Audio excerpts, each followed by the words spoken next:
Bienvenidos a nuestro podcast semanal Bolígrafos. Hoy con un invitado muy especial. Él es cesarense. Yo le digo que a veces habla interiorano, pero es Caribe. Señor Ministro del Trabajo, gracias por acompañarnos.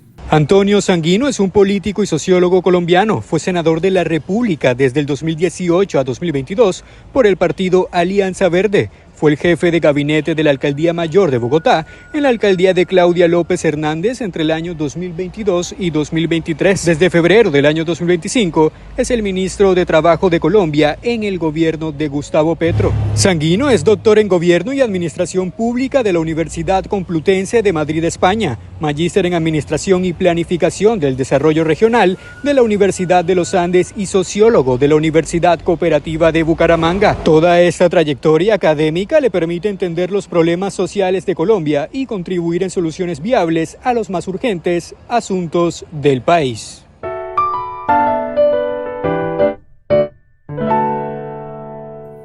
Pues muy complacido de estar aquí contigo, Víctor. Mírame la camisa. Sí, Caribe. Caribe. Sí. Caribe. ¿Cómo se siente en el Caribe? Me siento muy contento. Esto para mí es mágico. Es una inyección de adrenalina, de energía, de vitalidad, la que yo recibo cada vez que llego a este Caribe que cargo en mis entrañas. Bueno, ¿usted es aficionado de qué equipo de fútbol? Del Junior, Ajá. Sin duda. Ahora tengo el corazón partido porque imagínate, existe el Valledupar Fútbol Club. Uh-huh.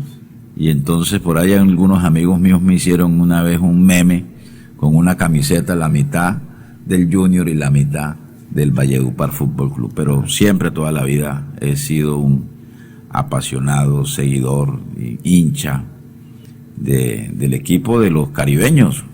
Claro. ¿Y entre Millonarios y Santa Fe? Yo fui concejal de Bogotá, fíjese. Claro. Y siendo concejal de Bogotá es la ciudad de todos, pues yo festejaba los triunfos y los títulos o de Millonarios o de Santa Fe y luego de Equidad, que es el tercer equipo capitalino.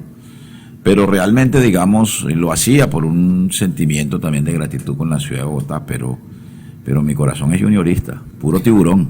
Ministro, ¿usted se acuerda que hubo una serie de televisión, y fueron varios programas que el título era Costeños en la nevera? Sí, claro, por supuesto, claro. ¿Cómo le va a un cesarense? Pero es mejor decir caribeño que costeño. Sí, totalmente de acuerdo. Porque Caribe es un concepto sociocultural, es una identidad sociocultural. La costa es un accidente geográfico, uh-huh, ¿no? Así que Caribe, que viene de los caribes, de nuestras raíces indígenas, es todo un pueblo y una identidad, además, que traspasa incluso las fronteras de Colombia. No, yo soy de los que habla permanentemente de este Caribe mágico que tenemos. ¿Cómo le va a un hombre del Caribe en la capital de la República? Porque usted ha tenido sus triunfos electorales, profesionales en Bogotá.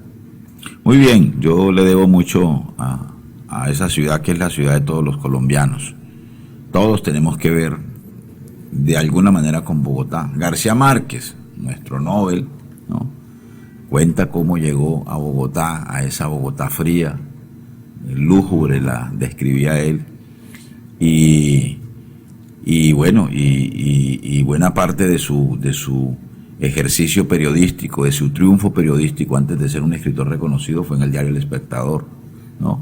También pasó por El Heraldo y también pasó por El Universal de Cartagena, que son dos grandes escuelas de periodismo y dos grandes referentes del periodismo caribeño.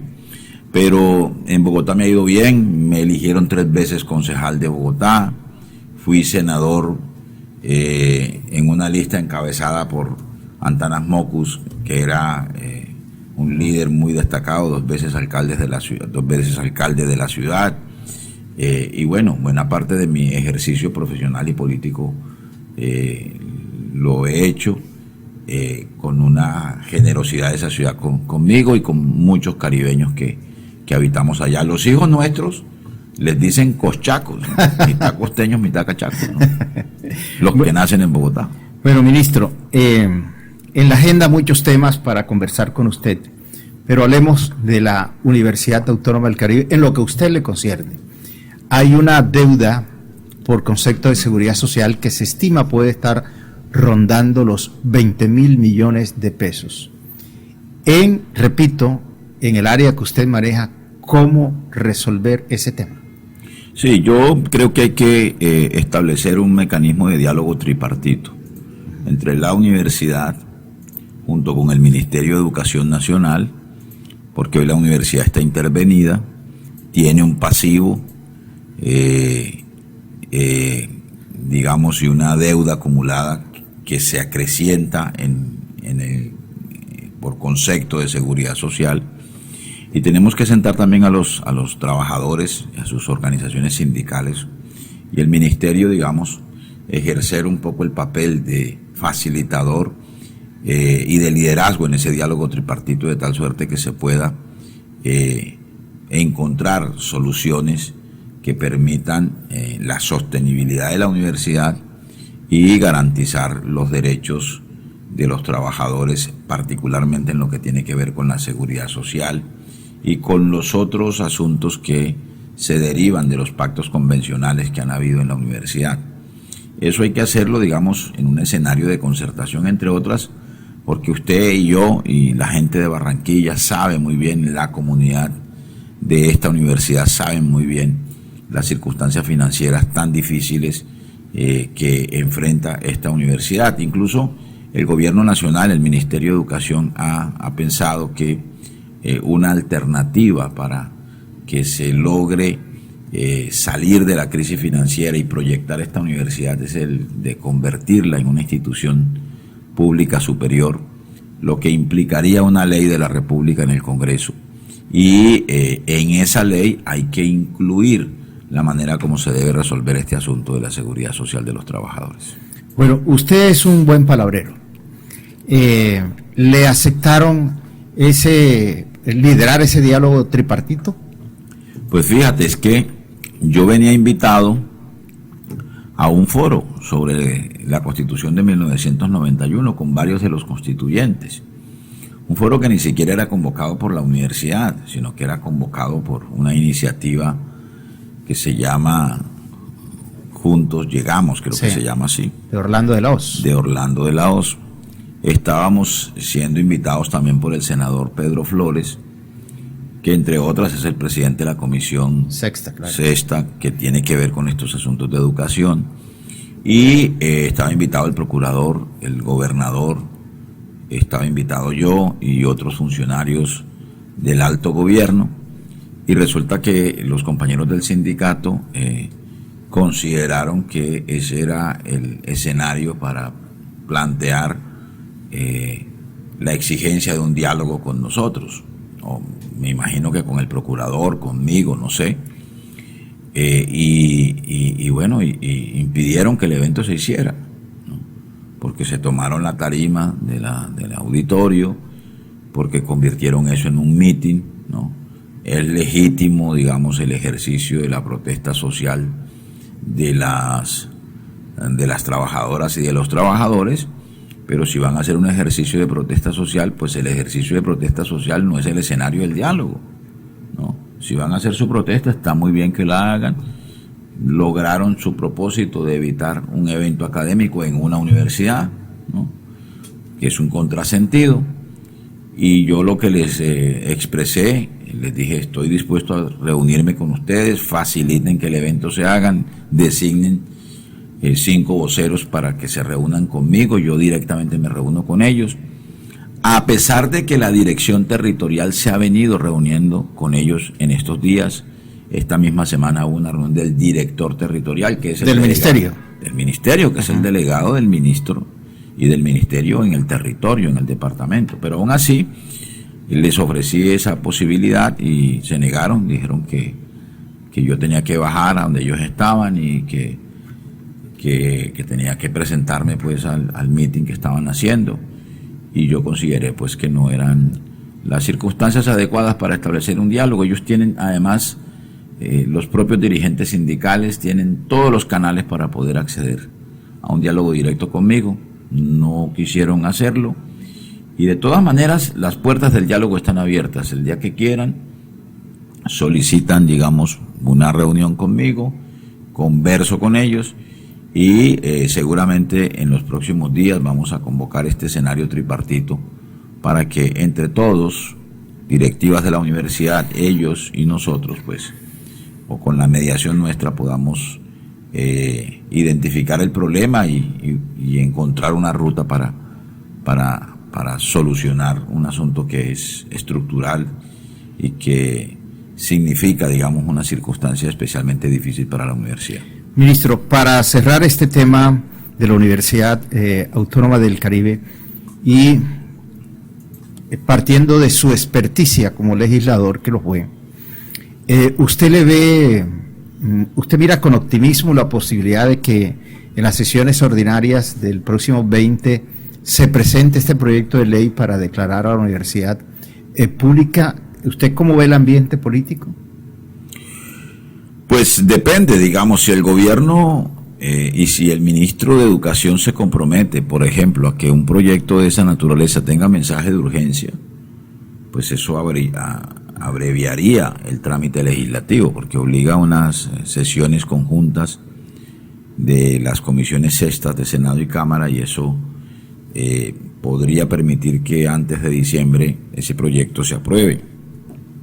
Tengo entendido que el rector de la universidad está pensando en hacer una consulta universitaria sobre esa alternativa de solución para que la comunidad universitaria se pronuncie. Eso habría que hacerlo prontamente, pero habría toda una legislatura, porque es un proyecto de ley ordinaria. Claro. ¿Sí? Son 4 debates, o sea que tranquilamente, si hay la voluntad política, si los congresistas del Caribe, por ejemplo, y del Atlántico, se echan al hombro la iniciativa, esa iniciativa podría tener un trámite exitoso antes de que termine este periodo. Fíjese usted que algún día, conversando con el rector, le hice una sugerencia: ¿por qué no hace una cruzada? Es decir, llame a todos los congresistas del Caribe sin distingos políticos, porque la universidad, aunque es una universidad privada, digamos, la significación que tiene es que es un patrimonio del Caribe.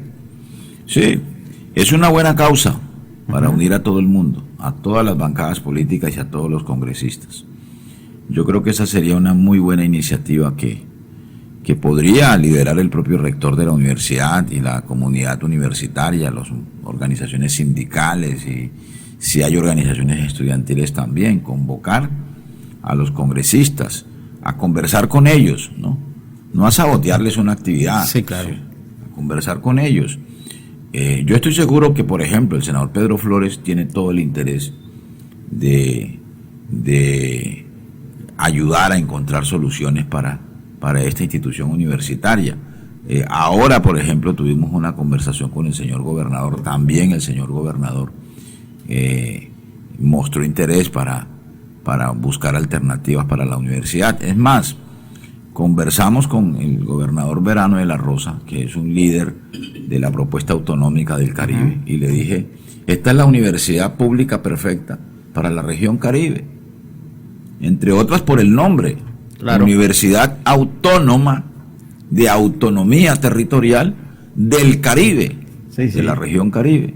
Casa perfectamente, porque esta universidad se podría convertir en la institución universitaria de la región Caribe. Sin duda. Bueno, ministro, le cambio de tema. Usted semanas atrás estrenó aquí en Barranquilla el tema de la formalización laboral para los trabajadores de las universidades públicas. Pero yo he conversado con varios rectores de universidades públicas y dicen: ¿de dónde flores si no hay jardines? Que no hay recursos para atender esa nueva carga laboral, por llamarlo de alguna manera. Bueno, crear el jardín permite que hayan flores, ¿cierto? Entonces ya creamos el jardín, hay que llenarlo de flores, pero esas flores necesitan actos de amor verdadero, y esos actos de amor verdadero pues tienen que ver precisamente con los asuntos presupuestales. Claro, incrementar la planta de las universidades implican primero estudio de cargas, digamos unas